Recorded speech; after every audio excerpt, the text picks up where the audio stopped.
kalikasan po dito sa CWHM Pandi upang magpahayag po ng salita ng Panginoon sa gabi po na ito.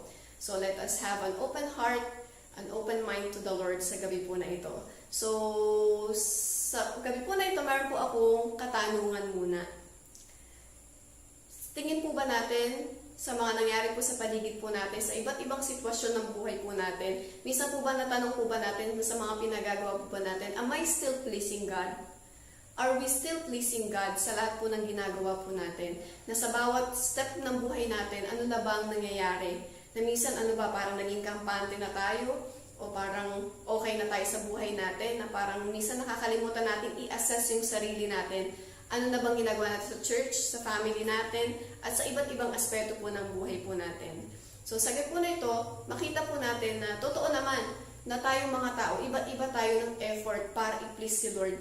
Yung mga tao nga, grabe kapag di ba, may gusto tayong paboran, di ba, talagang nag-e-effort tayo, marami tayong mga bagay na ginagawa. At sa gabi po na ito, hayaan niyo po makita natin kung ano ba dapat po yung ginagawa po natin bilang mga anak ng Diyos, kung paano natin mapiplease si Lord. Ang sabi po ng 1 Thessalonians chapter 5, verse 12, hanggang sa mga sumusunod po. Sabi po dito, Dear brothers and sisters, honor those who are your leaders in the Lord's work. They work hard among you and give you spiritual guidance. Show them great respect and wholehearted love because of their work, and live peacefully with each other.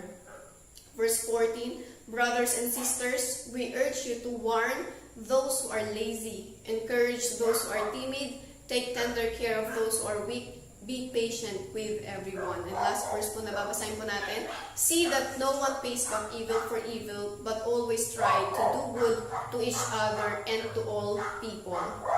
So yan po. Alam po natin na totoo na si Lord ay muling magbabalik at tayo po ay kanyang babalikan. Tayo po nananampalataya at maging yung mga namatay na nananampalataya. So dito po sa Thessalonica, makikita po natin sa chapter 4 na doon po ay didiscuss kung paano babalik ang Panginoon Jesus, na ito ay yung pagbalik niya ay tulad ng isang magnanakaw na dapat talaga tayo umamananampalataya. Tayo po na gustong sumasampalataya sa Panginoon Jesus ay meron tayong gawin na dapat tayo ay prepared sa kanyang pagbabalik.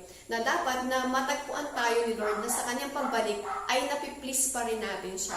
So sa yung chapter po bago dito, meron po dong instruction disciple sa bawat individual na paano ba natin mapiplease si Lord, na dapat tayo ay magpakabanal, ganyan po. At aside na dapat tayo ay namumuhay sa kabanalan bilang sa personal po nating pagpiplease kay Lord, so dapat din po ay meron din tayong ginagawa sa mga paligid po natin, sa mga tao sa paligid natin. Meron din tayong effort sa church at sa mga tao po na nakapaligid sa atin para ma-please natin si Lord. Kasi natutuwa din po si Lord kapag gumagawa tayo ng mga bagay na nakalulugod sa Kanya.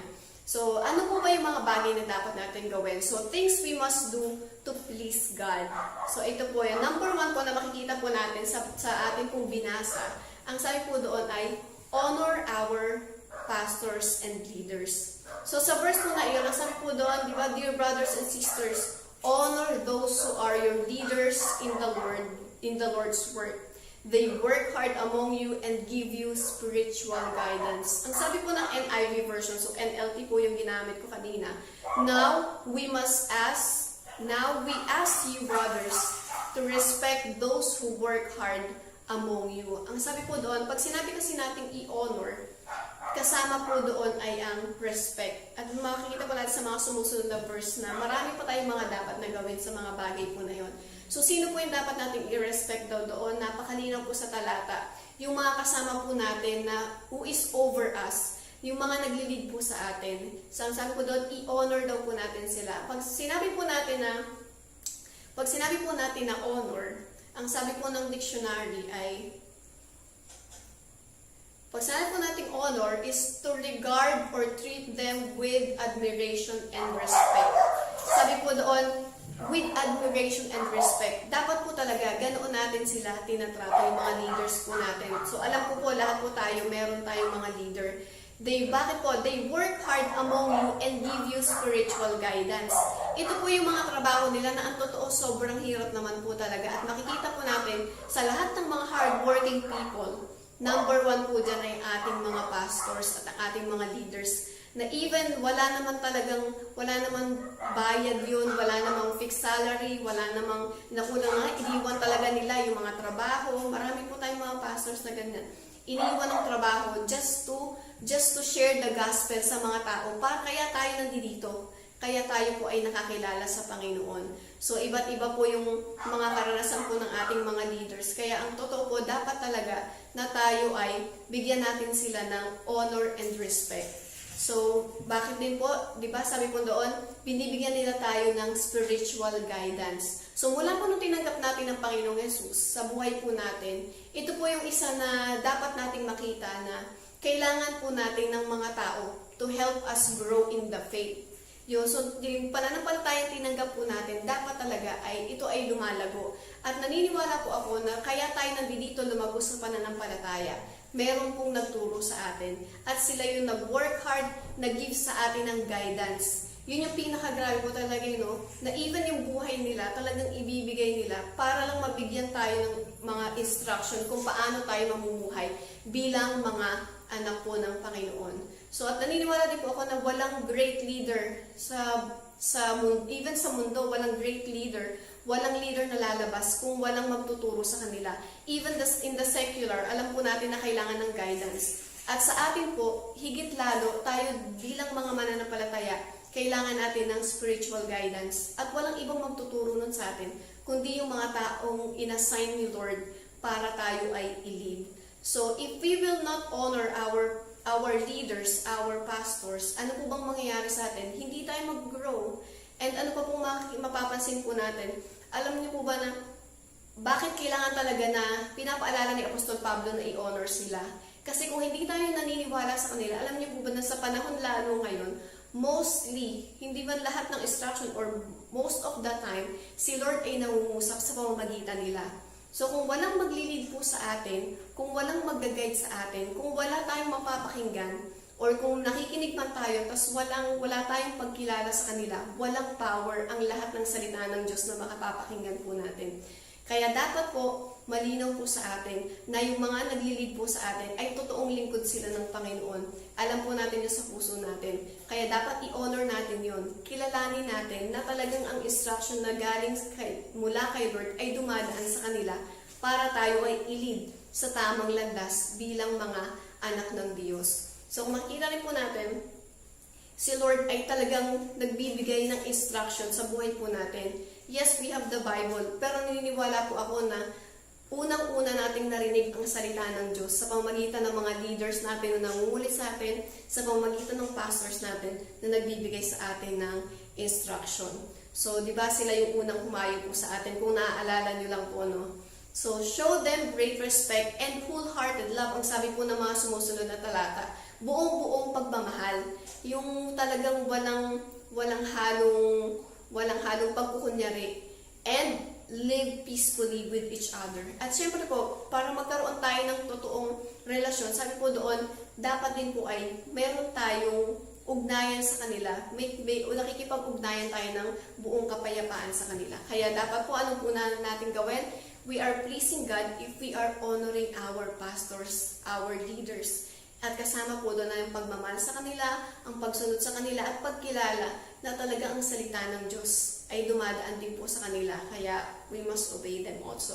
So number 2 po, kung paano natin mapiplease si Lord, makikita natin sa sarili natin, assess natin, ano na bang ginagawa natin. Number 2, let us stop being lazy. Ang sabi po ng verse 14. Ang sabi po doon, brothers and sisters, we urge you to warn those who are lazy. Ang sabi po doon, i-warn daw po natin. At sa word po na ginamit dito ay, we urge you, brothers and sisters. Pag sinabi po natin urge, that is related to the word urgent. As in ngayon na, agad-agad, dapat na wina-warn natin. So tayo, hindi lang tayo namumuhay sa banalan, hindi lang in-honor natin yung mga pastors natin, kundi dapat we care also sa mga people sa paligid po natin. Na agad-agad pag nakikita natin na sila po ay na parang naliligaw na ng landas, iba na yung ginagawa nila, parang wala na silang ginagawa, we have to warn them daw po. At pag sinabi natin warn, grabe yung word na ginamit po, no? Sabi po doon ay warn. Ibig sabihin, ano bang meaning ng warn? Ibig sabihin, there is a danger. Parang, ang sabi po ng dictionary, ng word na warn, It is to inform someone in advance of a possible danger, problem, or other unpleasant situation. So, grabe po yung katumbas pala ng katamaran, ano? Na kapag daw po tayo ay nagiging tamad, mayroon po itong pwedeng distraction ang kasunod nito, pwedeng magkaroon ng problema. So, kapag, di ba, parang pagtamad, wala namang ginagawa. Pero nagre-resulta pala ito sa magulong kapaligiran po sa paligid natin. Nagre-resulta po ito sa problema, sa mga bagay na hindi naman natin masyadong kayang, hindi natin talaga makakontrol.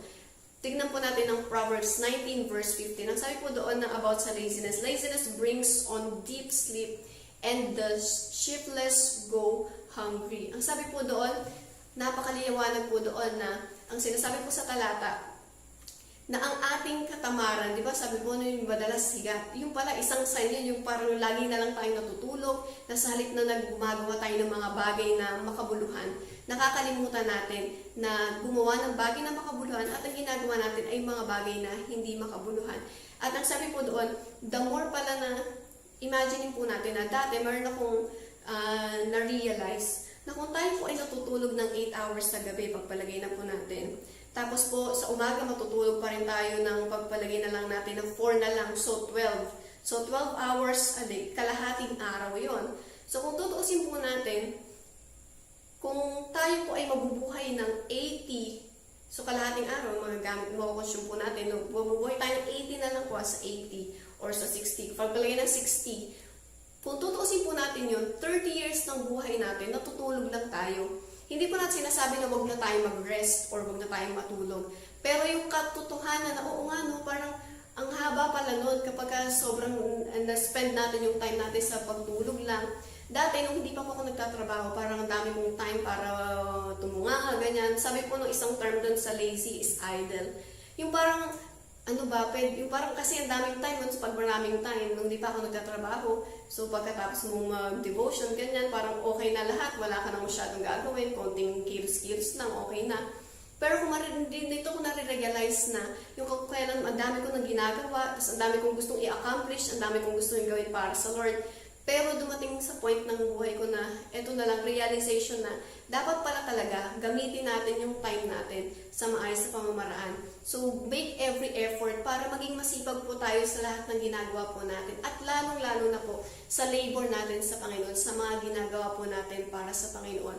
At bakit din po, sabi ng isa pang talata, sabi doon, whoever is lazy regarding his work is also a brother to the master of destruction.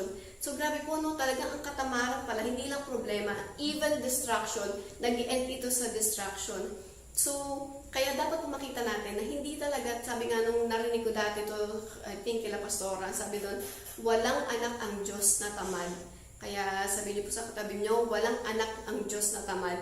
Pag sinabi natin tamad dito, hindi lang to sa gawaing bahay, kundi maging sa gawain sa church. So kung tayo po ay totoong anak ng Diyos, hindi tayo lazy sa pag-attend ng cell group, hindi tayo lazy sa pag-attend ng Sunday service, hindi tayo lazy sa pag-win ng souls. Kasi talagang iyon ay ang mga bagay na ginagawa natin. Hindi tayo lazy sa paglilinis ng church, sa paglilinis ng bahay natin, hindi tayo lazy sa pag-aaral, as in sa lahat ng aspeto po ng buhay po natin. Inaayos yun talaga ni Lord. Ako talaga bilang patotoo, talagang lumaki ako na inaamin ko na sobrang tamad ko, parang ganyan. Parang gano'n na talaga.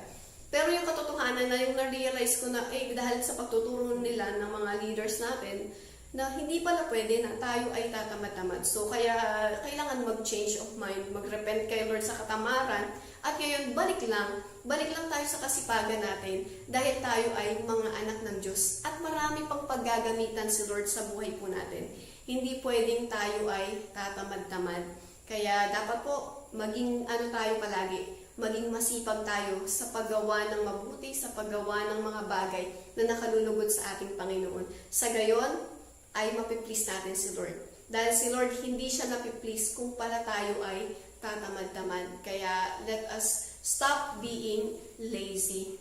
Kasi ano na bang kalagayan po natin? Minsan, ang sabi po ng isa pang talata sa Tagalog, ang taong tamad ay laging nakatihaya, kaya't siya'y magugutom, walang panlagay sa sikmura.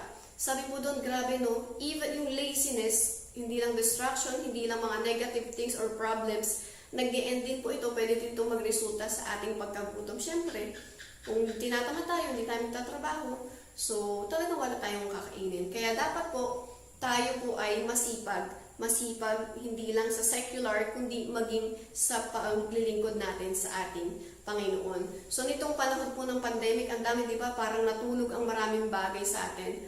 Pero yung ngayon naman, nakikita natin, even mga Filipinos, di ba, dati parang nakakahiyang di ba, mag-sell, ganyan, mga kung anong binibenta. Pero yung katotohanan na, yun pala talaga dapat yung ginagawa natin, na hindi natin sinasayang yung time natin ngayon. Good thing, ang daming nag-raise up ng mga business, ang daming mga naging mga seller online, kasi yun na po talaga yung trend ngayon eh. So isa po yung paraan kung paano natin ma-awaken yung mga din natin, yung mga talent natin sa pagbi-business, at wala namang masama po doon. Basta, wag lang natin kakalimutan na kung gaano tayo kasipag sa business natin, masipag din tayo sa paglilingkod sa ating Panginoon. So, yun po. Victorious naman tayo, kaya dapat patuloy po natin yung lakaran.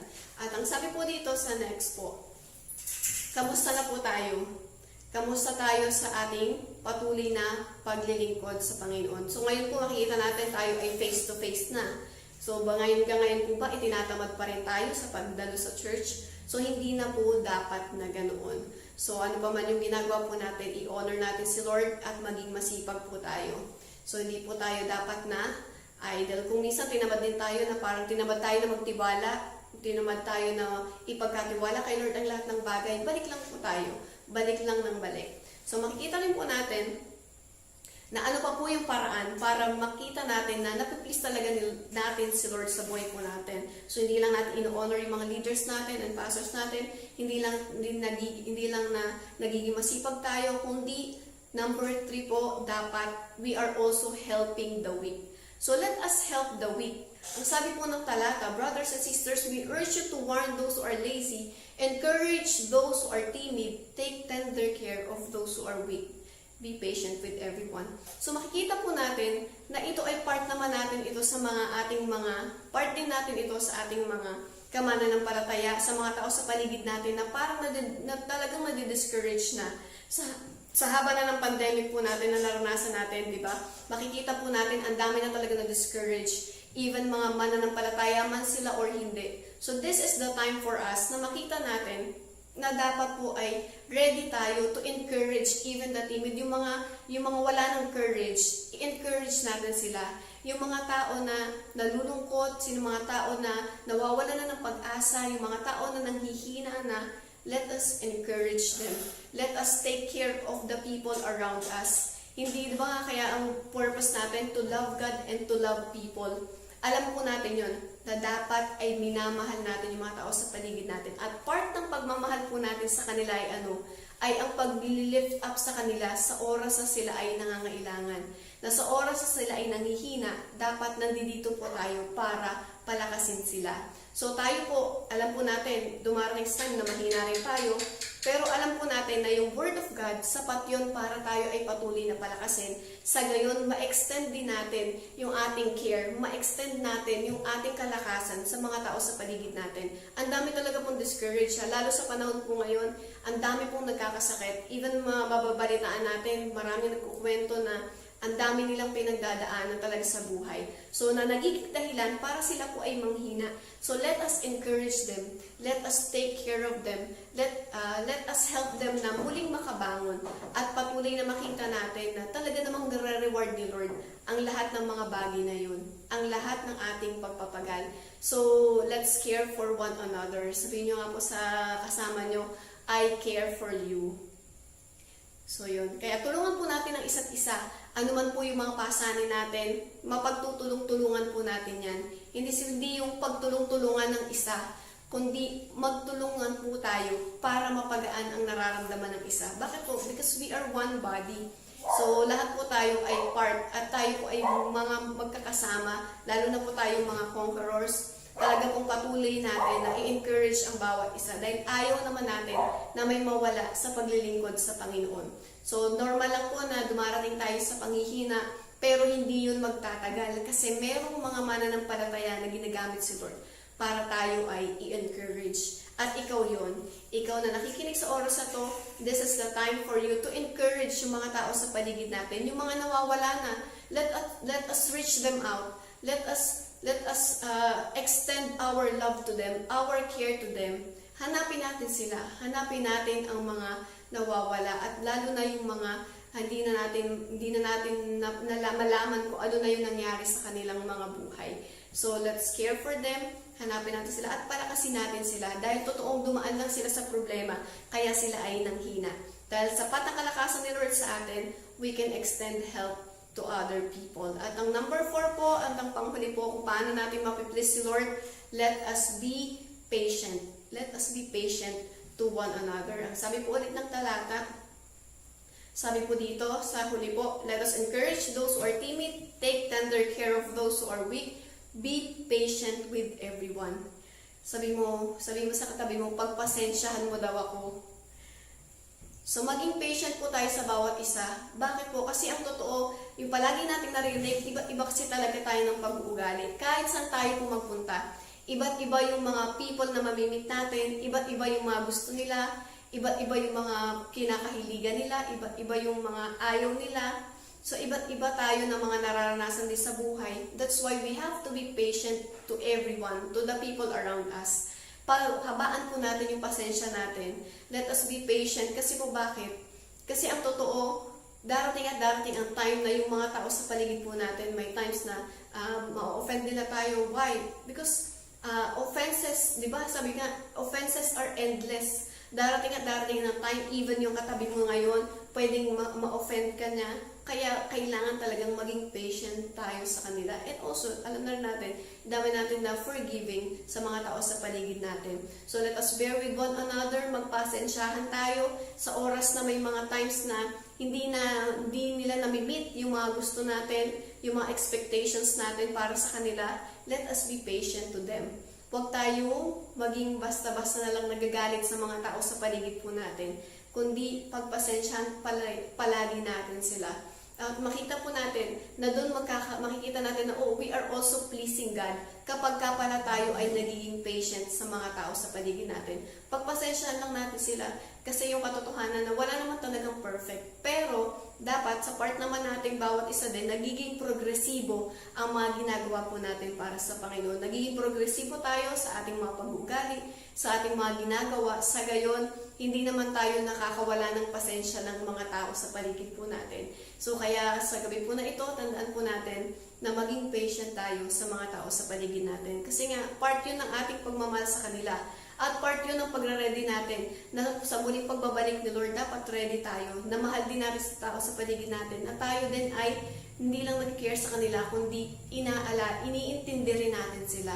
At nagiging patient tayo sa kanila. Na ano man yung ginagawa nila, minsan nag-aasalaman sila, let us still be patient to them. At tulungan natin sila na makarecover din. But like helping the weak, maging patient tayo sa mga tao sa ating paligid. So, reminder po sa gabi na ito kung paano natin talaga totoong mapiplease si Lord. So, ano po natin gagawin? I will honor my pastors and leaders. I will not be lazy. I will help the weak. And I will be patient sa mga tao sa aking kapaligiran. Kasi, bakit po? Yun ang way natin kung paano natin mapiplease si Lord sa buhay po natin. Sa gabi po na ito, tayo po ay patuloy na manalangin. Panginoon, salamat po sa pagpapaalala mo sa amin ng maraming mga bagay. Salamat po dahil isang katotohanan na hindi ka po nagbabago sa aming mga buhay. Kaya Lord, tulungan mo kami na maging handa kami na sa muling pagbabalik mo, na matagpuan mo kami na ikaw pa rin yung piniplease namin, ikaw pa rin yung pinaglilingkuran namin at hindi yung mga sarili na